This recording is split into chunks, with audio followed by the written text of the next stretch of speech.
মুম্বাইয়ে পাওয়ার তৃণমূল বৈঠক।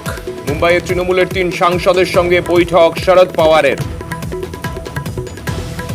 আমাদের সঙ্গে রয়েছেন আমাদের প্রতিনিধি আবির। আবিরের থেকে বিস্তারিত জানতে চাইবো। আবির, কে কে থাকছেন এই বৈঠকে?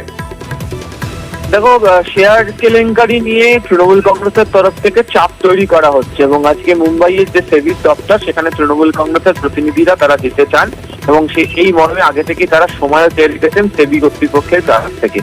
তার আগে আজকে সকালবেলা দেখতে পাওয়া গেল মুম্বাইতে শরদ পাওয়ারের সঙ্গে বৈঠক করলেন তৃণমূল কংগ্রেসের 3 সাংসদ, কল্যাণ বন্দ্যোপাধ্যায়, সাগরিকা ঘোষ এবং সাকেত গোখলে। এবং তুমি জানো যে সাকেত এর আগে 2 বার করে চিঠি দিয়েছেন সেবির দপ্তরে। ডেরেক ওব্রায়ান তিনিও চিঠি উল্লেখ করে দিয়েছিলেন।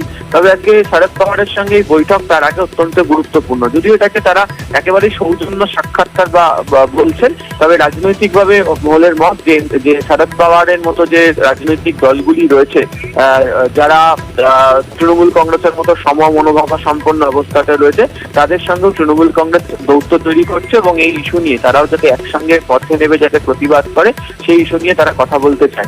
এবং বর্তমান রাজনৈতিক পরিস্থিতিতে জাতীয় স্তরের প্রেক্ষিতে এটা অত্যন্ত গুরুত্বপূর্ণ। সেই প্রেক্ষিতে দাঁড়িয়ে শরদ পাওয়ারের সঙ্গে আজকে তৃণমূল কংগ্রেসের এই সাংসদদের বৈঠক। জাতীয় রাজনীতির ক্ষেত্রেও তৃণমূল কংগ্রেস কি অবস্থান নেবে, কি বাকি সহযোগী দলগুলোকে বার্তা দেবে, সেদিকেই নির্দেশ করছে, এমনটাই মত রাজনৈতিক মহলে। ধন্যবাদ।